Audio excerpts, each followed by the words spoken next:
Welcome to the Commoners Watch podcast. Today is July 21st, in the year of our Lord 2026. And boy, do we have a lot to talk about, folks. So let's just start out with the most pressing matter at hand, right? The United States is currently in an armed conflict with Iran. An armed conflict that has been ongoing, stutter and go, but ongoing since February. What was supposed to be a quick and decisive victory for the United States military has turned out to be not as easy as we anticipated. And for all of those commoners out there, for those of us who don't know what's what, national news continues to lie to us or paint false narratives. The ABCs, NBCs, Fox Newses of the world all have their own agendas to push. What's really going on and why? So back in February, the United States military, along with the Israelis, launched a preemptive strike against the Iranian regime, decapitating political leadership, military leadership, so on and so forth. This effort was essentially to cause regime change in Iran. Now, we also did target some nuclear bunkers where they were allegedly developing nuclear weapons. However, we've heard all that song and dance many a time before, i.e. back in Iraq in 2003 with the weapons of mass destruction. So who knows the validity of that or how true it is? You know, all these experts like to say it was true, but who really knows? Because back in 2003, all the experts said Iraq had weapons of mass destruction. So who really knows, right? I'll tell you one thing though. This has turned into an utter cluster mess. I was about to use a curse word there. This is a family-friendly podcast, people. At least as of now, it is. So it's turned into a mess. So obviously, our gas prices are skyrocketing. Inflation's skyrocketing. You know, I tend to think that no matter what side of the political spectrum you're on, whether you be right, left, commie, Nazi, I find it hard to believe that deep down inside, that if you care about the well-being of your country and the well-being of your friends and family, I find it hard-pressed to believe that you would want a war with Iran. I find it hard-pressed. I find myself hard-pressed to believe that if you care about the people around you, if you care about the trajectory in which our country is heading, that you would want a war with Iran. Now, there are many people on the political spectrum that, you know, have different beliefs and how this country or what direction this country should be going in. I fully acknowledge that.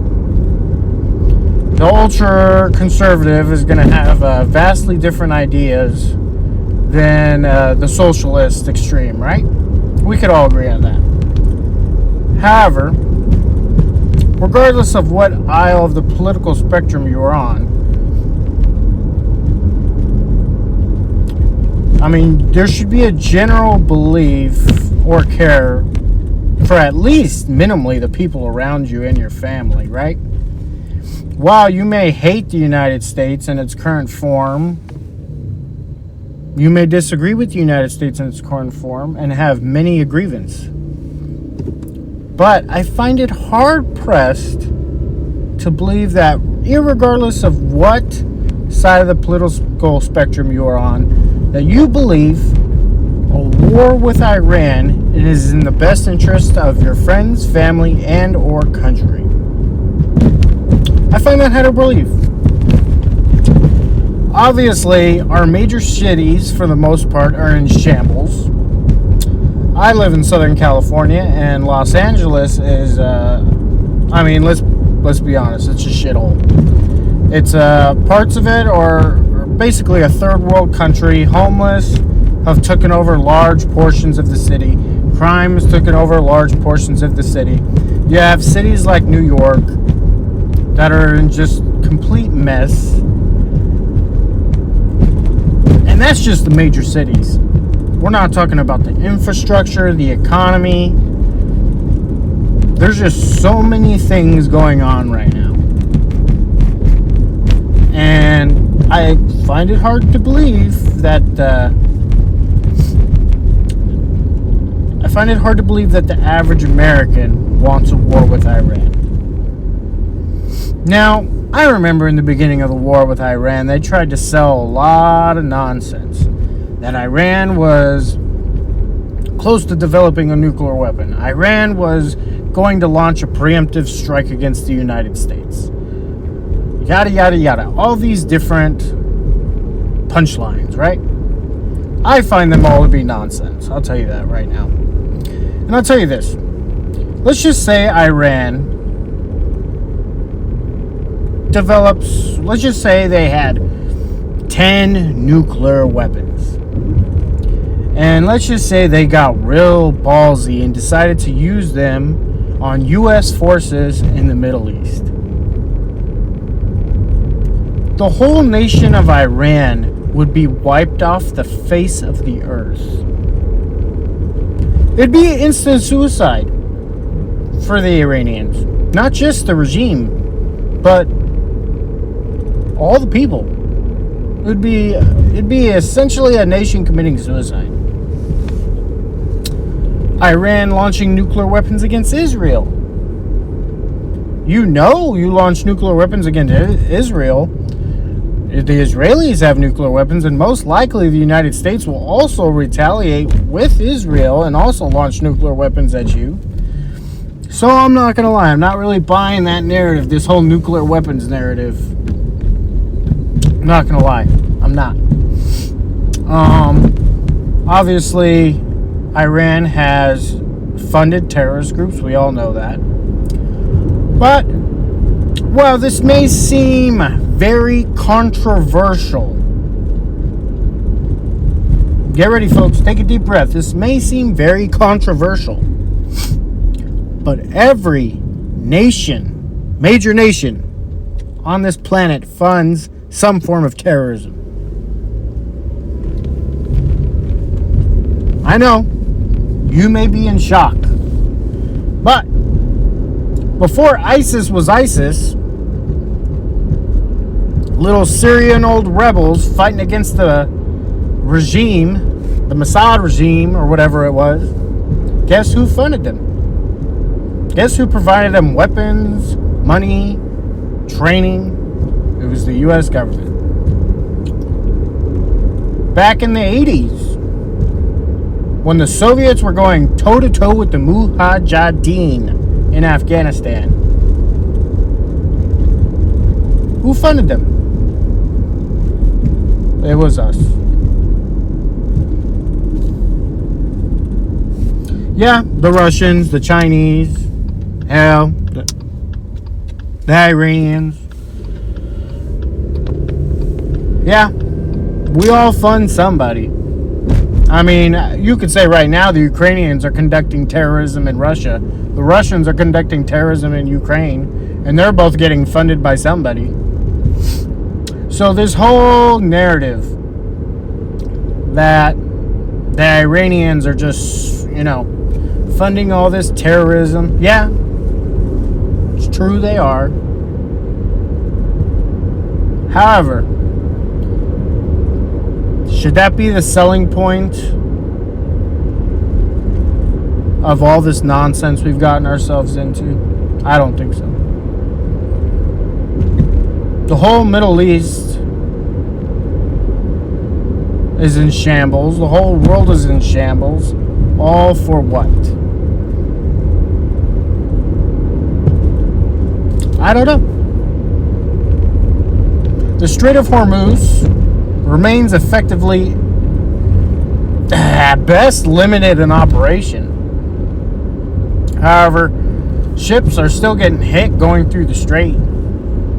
It's definitely nowhere close to full capacity. I think the last I read it was 20% operational capacity. Now that may have decreased or increased in the last 24 hours, but it's nowhere shipping the amount of crude that it's supposed to be. So you have a war that is essentially unwinnable. Because let me tell you something, folks. Most wars cannot be won with simple air power.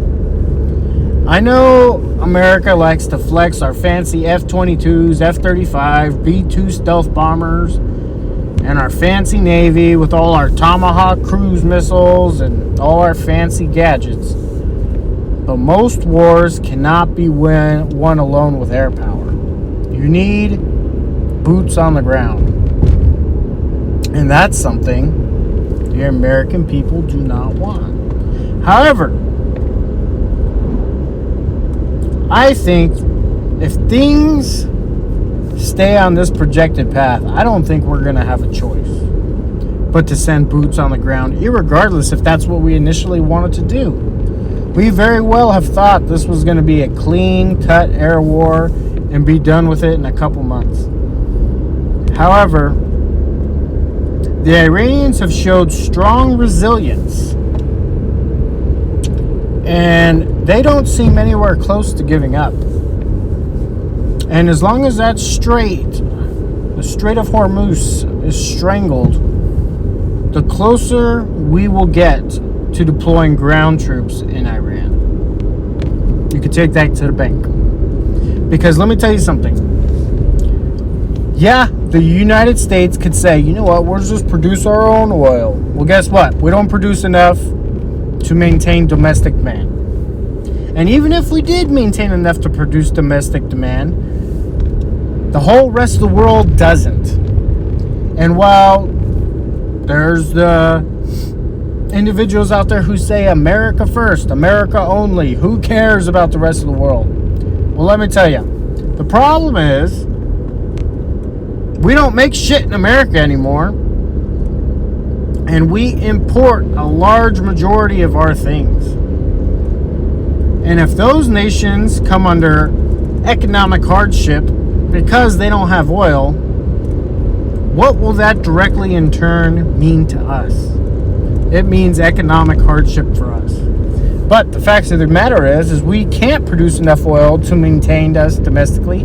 I think when I looked that up, we could maybe push 80 to 85%, but that's assuming nothing goes wrong. And I think that's very, very positive numbers. If you're asking me, I think it's less than that. So, why is a ground war most likely projected? Because if Iran can maintain a chokehold of the Strait of Hormuz, the United States, along with those who need it open, will be forced to invade Iran. Because right now, Iran has a large portion of the world by their nuts. And simply put, Iran has all the leverage. What are you going to do? Blow up Iranian infrastructure? They're ready. They already know what's coming. Because they know if they strangle, they're not just strangling America here, they're strangling the world. They're strangling their Muslim neighbors who they are enemies with. They are strangling the Israelis. They are strangling everyone and anyone who has not supported them.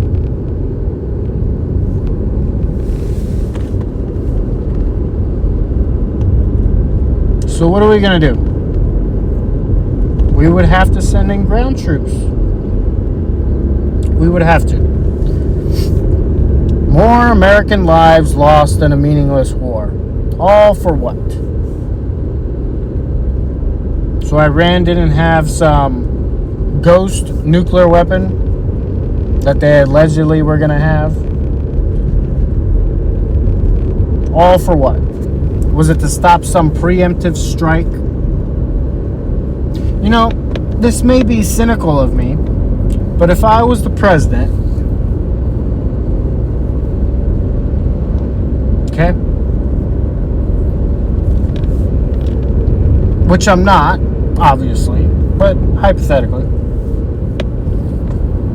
I don't understand why we didn't let Iran launch this alleged preemptive strike if we somehow knew it was coming.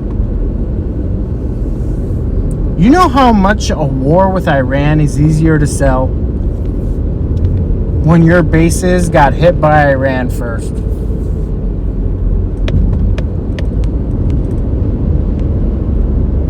You're acting in defense of your own people. All of these things happened in defense. But America can't say that. We struck first. Just like we struck in June or July of 2025.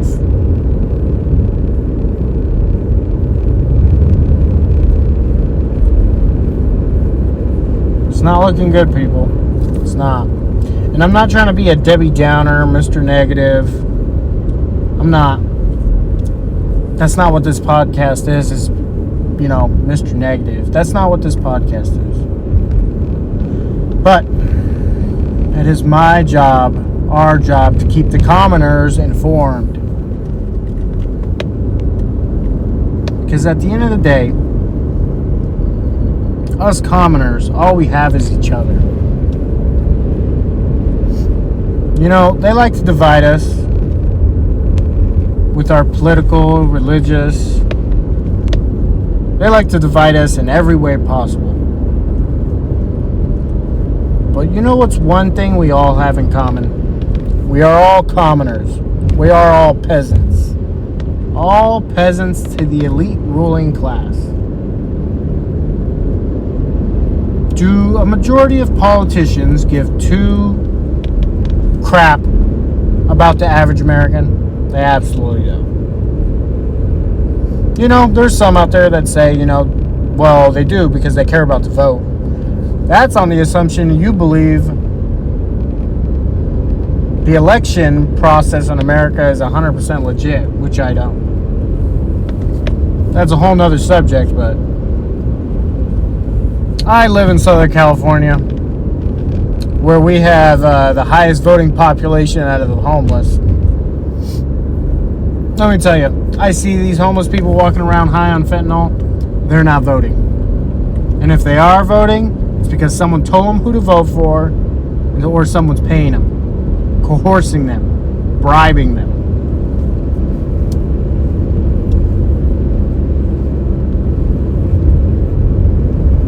So I don't know. I don't know how the next couple months play out. I'll tell you what I hope. I hope this war with Iran is resolved quickly.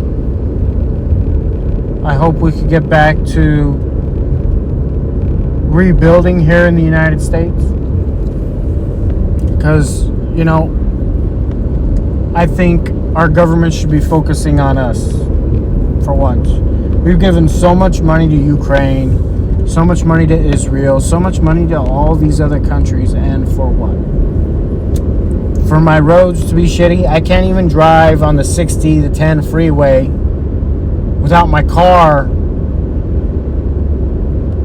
just bumping the whole time. Like, who wants to live like that? And you know, there's people out there who say, well, that's a California issue. Well, every area has their own issue. I get that. But as a whole, we need to focus on America first. America only. You know? At the end of the day, I don't see how that's a bad thing. No, regardless of what side of the political spectrum you're on. Focusing on your home, your country. I mean, do you hate the place you live? Because that's bizarre. You hate the country you live in so much. I mean, you could always leave. Though I don't see many people leaving. I mean, there's the psychopaths out there that, want to burn the place down. But I don't think those people truly understand what that means. I don't think they truly understand the pain and suffering that comes with burning down the system, as they say. I don't think the average commoner wants that. I think the average commoner just wants to live their life in as much peace as possible. They want to better their lives. They want to better their families' lives. And that's it. They just want to be left alone. They don't want to get mugged in the middle of Chicago. They don't want the government to over-infringe on their rights. They don't want the government to overtax them. And they want the government to take care of their cities, their states, their infrastructure. I mean, that's what we elect them for. For governance, to take care of basic things, right? I know it sounds like a wild concept, but I don't know. We have a lot of things going on right now. This war in Ukraine and Russia is quickly escalating. I don't know how that's going to go. Putin has showed incredible restraint. I'm surprised he hasn't nuked Ukraine already, if we're being honest. Because let me tell you something. Russia nukes Ukraine. What are we going to do? We're going to go nuke Russia in defense of Ukraine? Doubt it. Russia has more nuclear weapons than we do. You really want to play that game? Yeah. The whole world may be pissed off at you for nuking Ukraine. They may sanction the hell out of you. May be unrecoverable. So there's that. Maybe that's why they haven't done it.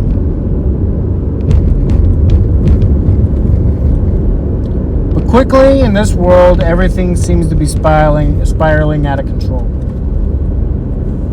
And what are us commoners supposed to do other than just watch? What else other than to just keep watch?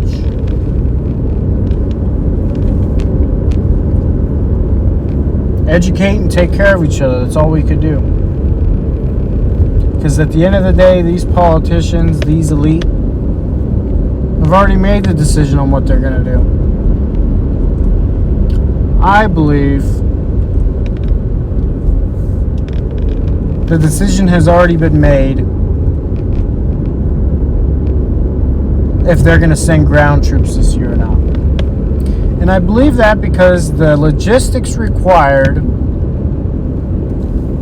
to conduct large-scale maneuvers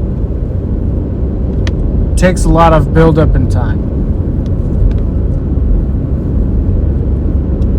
Let's hope they don't.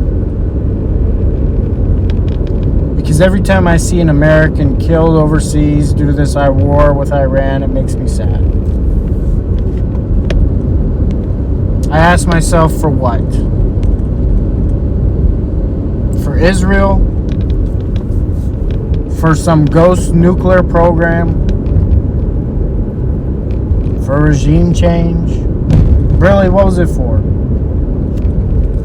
Who knows? I don't think we'll ever know the answer to that. Or if we do, it'll be decades from now. It's all just so unfortunate. And I voted for President Trump this past election because I got tired of politicians putting anything and everyone above the American, the commoner. Yeah, the rich people will always get taken care of, the super elite rich. Obviously, there's the kind of rich, but they're more so just upper middle class, because they get screwed at the end of the day too. But the average commoner has been left out to dry for too long. And you know, while Trump could say some wild ass stuff, you can't say the system didn't hate him. Both right and left to a certain degree.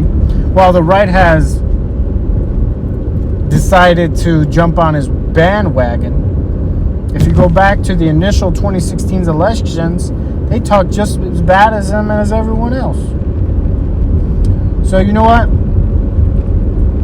I gave him a shot, and he has up to this point let me down. And he's let most people who's voted him down. I don't know what's changed about him, but I don't know if he just said what he needed to say to get elected, which is very possible. Politicians do that all the time. Did he sell his soul to the system? It's all possible.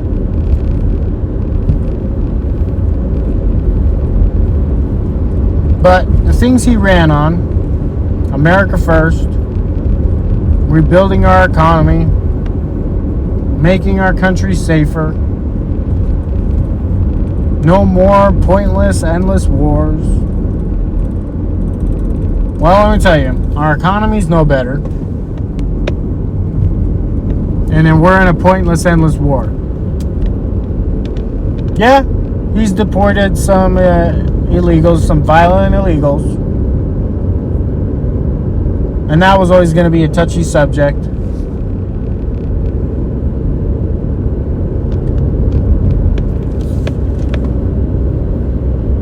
But I don't know. I don't know, folks. I just want to say to all the commoners out there to be safe, take care of your family, and prepare for the best. Hope for the best, but prepare for the worst. Expect gas prices to continue to increase at this current rate of the war. This is not fear-mongering. This isn't trying to be negative. This is just for the average commoner. Looking out for average commoners, average Americans, average people, average families, average people.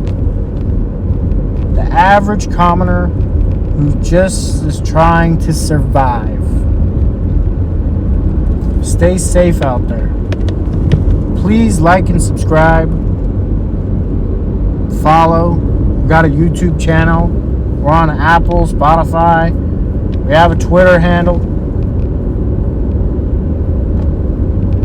Link. Leave a like. Leave a comment. Follow. Subscribe. Get in touch with other commoners. Talk with other commoners. Let's build a community of commoners that take care of each other. Because at the end of the day, we're all just average Americans trying to survive. This is the Commoner's Watch.